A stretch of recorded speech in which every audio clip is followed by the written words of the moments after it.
स्वामी कार्तिकेय और गणेश की बाल लीला। विवाह के विषय में दोनों का परस्पर विवाद। शिव जी द्वारा पृथ्वी परिक्रमा का आदेश। कार्तिकेय का प्रस्थान। बुद्धिमान गणेश जी का पृथ्वी रूप माता पिता की परिक्रमा और प्रसन्न शिव द्वारा गणेश के प्रथम विवाह की स्वीकृति। नारद जी बोले, हे तात, मैंने गणेश जी के श्रेष्ठ जन्म के आख्यान को सुन लिया तथा अत्यंत पराक्रम से युक्त उनका दिव्य चरित्र भी सुना। हे तात, हे सुरेश्वर, उसके बाद क्या हुआ उसे भली भांति कहिए। यह आख्यान शिवा और शिव के यश से परिपूर्ण तथा महान आनंद देने वाला है। ब्रह्मा जी बोले, हे मुनिश्रेष्ठ, करुणात्र चित्र वाले आपने ठीक ही पूछा। हे ऋषि सत्तम, अब मैं आगे की कथा कह रहा हूं, उसे ध्यान से सुनिए। हे विप्रेंद्र, शिवा एवं शिव अपने उन दोनों पुत्रों की उत्तम लीला बारंबार देखकर अत्यंत प्रसन्न होने लगे। माता पिता के दुलार से उनका सुख दिन रात बढ़ने लगा और वे दोनों बड़ी प्रसन्नता से आनंद पूर्वक क्रीड़ा करते थे। हे मुनीश्वर, वे दोनों पुत्र महान भक्ति से युक्त होकर माता पिता की सेवा करते थे। षण्मुख कार्तिकेय तथा गणेश के प्रति माता पिता का अधिक स्नेह शुक्ल पक्ष के चंद्रमा के समान सदा बढ़ने लगा। हे देवर्षे, एक समय शिवा एवं शिव वे दोनों प्रेम युक्त होकर एकांत में बैठे हुए कुछ विचार कर रहे थे।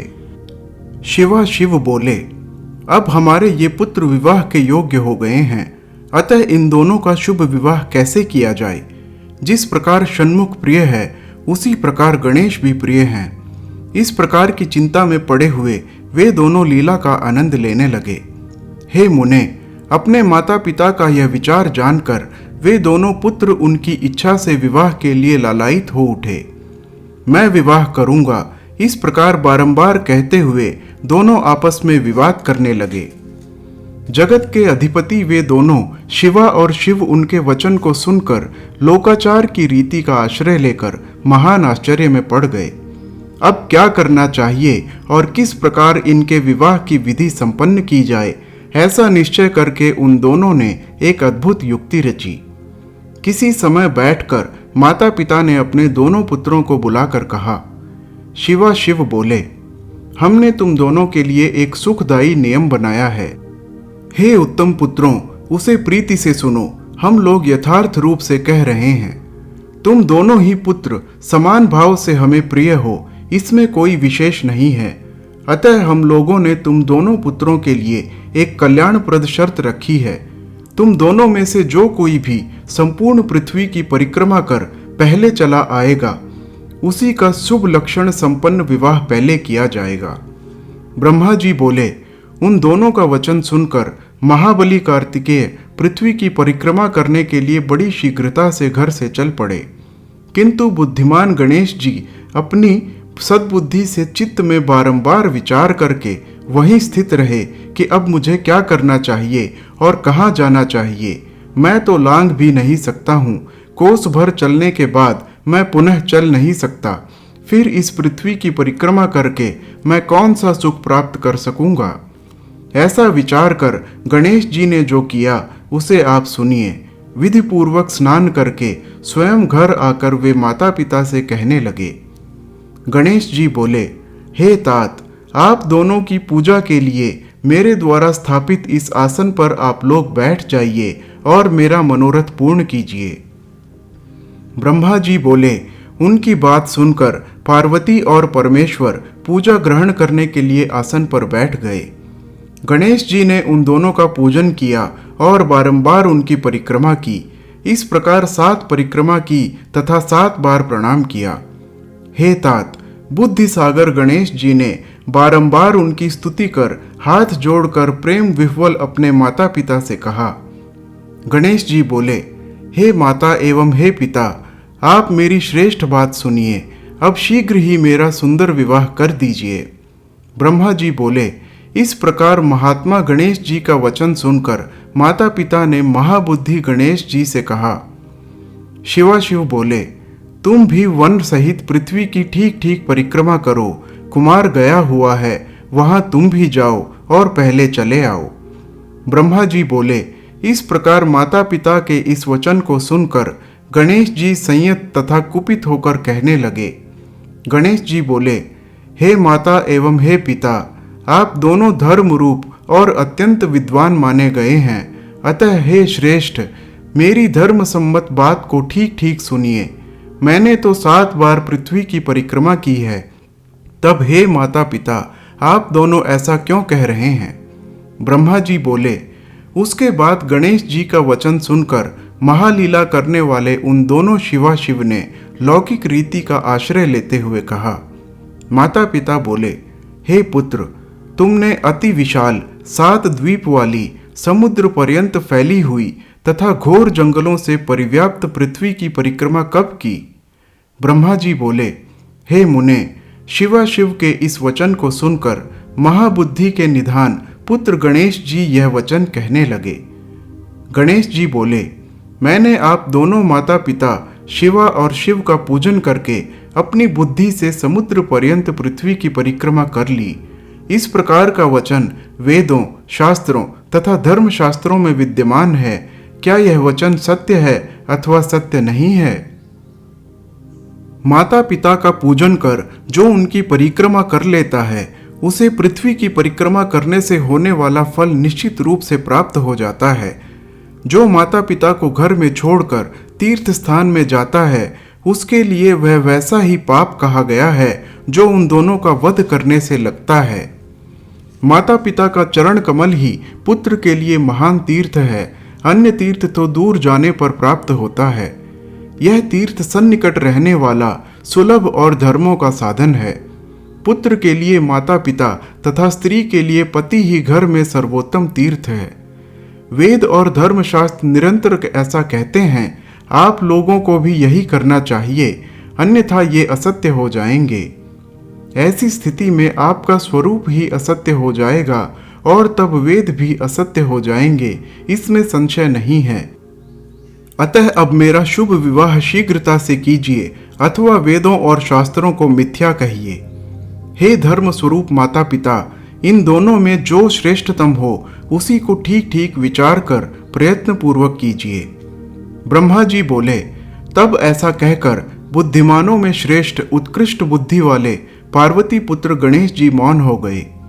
इसके बाद विश्व के स्वामी दंपति पार्वती परमेश्वर उनका यह वचन सुनकर अत्यंत आश्चर्यचकित हो गए। तदनंतर उन शिवा शिव ने बुद्धि विचक्षण तथा यथार्थ बात कहने वाले पुत्र की प्रशंसा करते हुए यथार्थ बोलने वाले उनसे प्रेम पूर्वक कहा।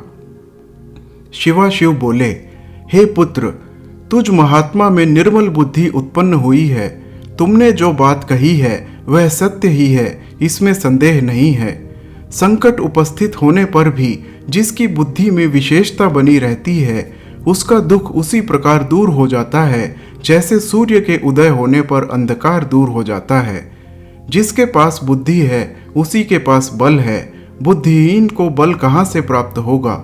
किसी खरगोश ने मदोन्मत्त सिंह को कुएं में गिरा दिया था। वेद शास्त्रों तथा पुराणों में बालक के लिए जो धर्म पालन बताया गया है, तुमने वह सब धर्म पालन किया है। तुमने जो सम्यक कार्य किया उसे कोई नहीं कर सकता। हम दोनों ने तुम्हारी बात मान ली, अब उसे अन्यथा नहीं किया जा सकता है। ब्रह्मा जी बोले, ऐसा कहकर वे दोनों बुद्धिसागर गणेश को आश्वस्त कर उनका विवाह करने के लिए उत्तम विचार करने लगे। प्रजापति विश्वरूप की सिद्धि तथा बुद्धि नामक 2 कन्याओं के साथ गणेश जी का विवाह तथा उनसे क्षेम तथा लाभ नामक 2 पुत्रों की उत्पत्ति। कुमार कार्तिकेय का पृथ्वी की परिक्रमा कर लौटना और क्षुब्ध होकर क्रौंच पर्वत पर चले जाना। कुमार खंड के श्रवण की महिमा। ब्रह्मा जी बोले, इसी बीच विश्वरूप नामक प्रजापति शिवा शिव के इस निश्चय को जानकर प्रसन्नचित्त हुए। उन विश्वरूप प्रजापति की सिद्धि बुद्धि नामक 2 कन्याएं थीं जो सर्वांग सुंदरी एवं दिव्य रूप वाली थीं। गिरिजा एवं महेश्वर ने आनंद पूर्वक उन दोनों के साथ गणेश जी का महोत्सव पूर्वक विवाह संपन्न कराया।